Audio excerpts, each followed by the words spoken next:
George, thank you for being with us here at the 6th Brazil Africa Forum and here in Salvador de Bahia.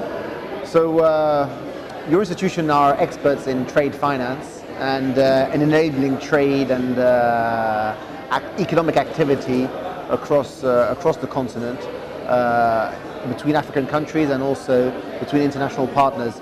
Can you tell us a little bit about the role of finance in trade and the role of a bank such as the Afreximbank in accelerating and developing trade? Well, what's the role of finance? The lifeblood of trade, isn't it? For that trade to happen, there is need for the financing on both sides, on the sides of the buyer and on the sides of the producer of the item which is going to be traded. So on both sides, finance is needed. Unless both parties are backed by good financing, then the trade is not likely to happen.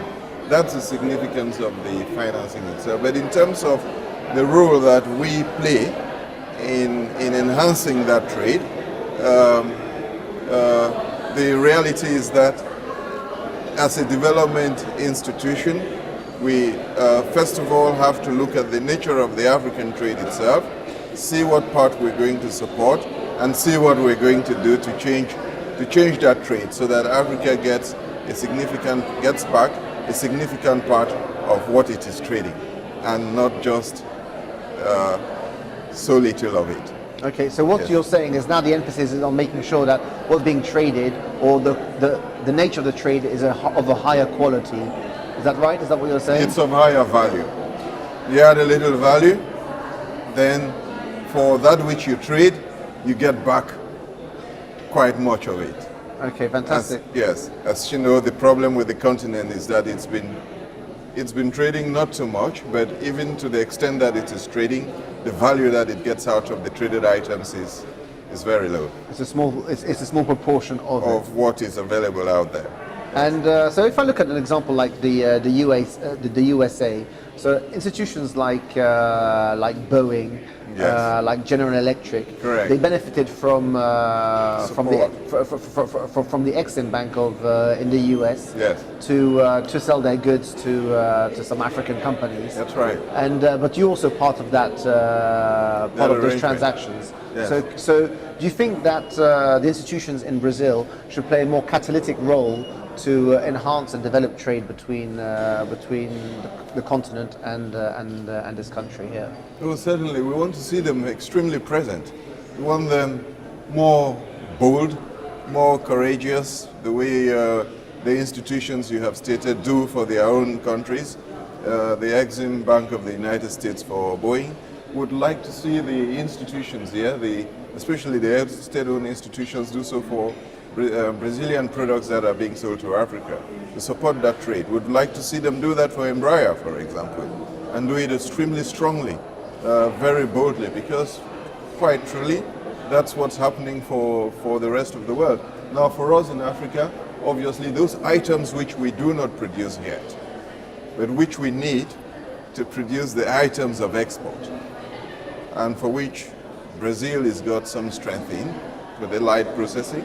Yes, we're going to help them to do that financing because our countries need them for now. But that's in the hope that with time, they also then help us to develop the capacity to be able to produce that ourselves and then trade for better value. And I'm interested in what you're doing with the China Exim Bank. So you mentioned that you're building export processing zones and special economic zones. Yes. And I believe that they're financing to the tune of about $1 billion, the partnership. That's right. So can you tell us a little about the thinking that the Chinese bring to the table in terms of how they see things on the continent and why they're backing such an initiative? You know, they have come under quite some criticism recently for the push that they have done into the continent.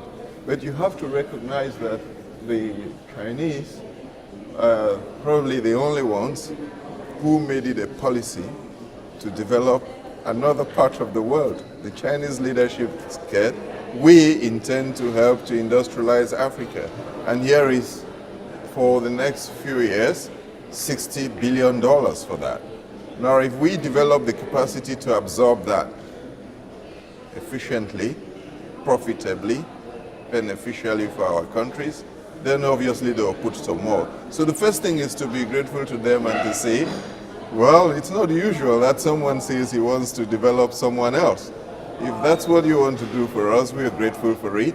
But these are the things we would like you to do, and in this way, so that you have that exchange. So the Chinese authorities, at least, they have the thinking is long-term. The thinking is that there must be some exchange. It's about a little give here, a little take there, and then somewhere you get some equilibrium. So we're happy with that. Now, what they have done, and what we have done with the Exim Bank of China, for example, is to negotiate of that vast amount which is put, $1 billion. And they said to us, here's the money, bring the projects. And if you exhaust that, we make another amount, we make another capacity available for you to be able to support African exports. And then they said, we have Chinese entities which are now, if you like, deindustrializing, because they are transferring certain light industrial capacity. They would like to transfer that out of China for cheaper labor costs in our countries, maybe, and to take advantage of certain trade arrangements that we have. So, again, it's for us to take advantage of that. And we're doing quite a good job with China Exim Bank. We hope that with time, as we exhaust that, we are able to replenish the facility which is available. And so their thinking, you would say, is that they're seeing the industrialization and light manufacturing shifting from Asia to Africa. But clearly there is a determination there, and we visited some cities which are industrial cities like Suzhou, and the idea there is that they would like to move some of the light manufacturing. Now they could move that to some Asian countries. We have to compete for that. And to compete for that, it has to be a deliberate policy on our side. Now, for that movement, the Chinese are also supporting it with money. So what's the trouble for the Africans? It's just about organizing yourselves, knowing what it is that you want, and then seeing the basis for the exchange and making sure that you get a fair deal out of it. And this is a lesson for others as well. Obviously, in terms of Brazil, with which African countries have a long-standing cultural exchange already, or historical relationships from 200 years ago. There is, even in the city in which we are right now in Brazil, we are told here in the Salvador area, over 50 or maybe 60 up to 70% of the population is Brazilian with some African, historical African link of some sort. Yeah. So there is a basis already, and also on the as you know, strong cultural ties, especially when they are historical and when do breed goodwill. So there is plenty of goodwill already between culturally, historically, between the Brazilians and the Africans. The work that the former president of Brazil did here, President Lula, was extremely positive in developing that relationship. All we need to do now is see with the Brazilians and encourage them to be bold, extremely bold, so that we can move ahead with that cooperation. And tell me, when you are looking at your pipeline of deals, of projects, and on demand on your balance sheet, so you say that when you do your estimates, there's a trade finance gap of $120 billion or so on the continent. So when you're looking at that pipeline, what are the sectors that are the most promising, or that where there's the most demand, and where you see an opportunity for Brazilian companies to be more active in? Agricultural processing. In Brazil themselves, in Brazil itself, they have tremendous capacity in that area. So agricultural processing in the continent would be extremely good, and that would fill a tremendous gap. So that's why you feel that they've got a competitive or comparative advantage for African countries? Because they have done so here already. Yeah. And in agriculture itself, quite apart from agricultural processing, the agricultural part of it which precedes the processing, that's the farming. Yeah. They have tremendous skills here already. So we want to see that imported in the continent in partnerships, and then we begin to develop that to their benefit because they are doing the investments, and also to our benefit because then we are then in a position to export to other African countries and then to export worldwide, and then draw from the higher value of being able to export something which. And so your message to Brazilian business leaders and the private sector is to come and explore, be bold. Be bold.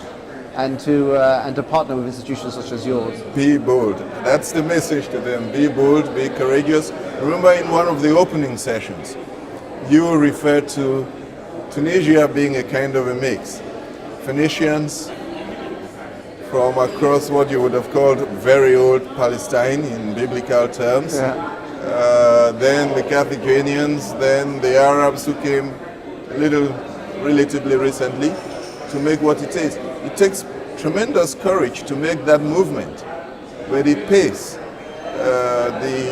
We also said during the session that the trans-Saharan trade required people to move long distances across very hot desert.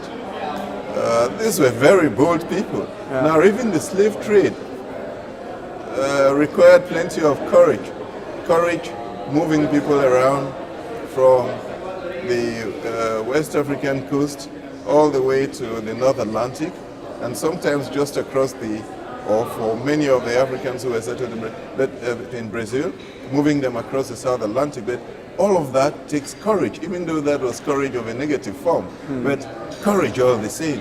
So we want to see the Brazilians return to the African continent with just as much courage. There's nothing to worry about. The continent is safer now. The story being told about things being negative is not all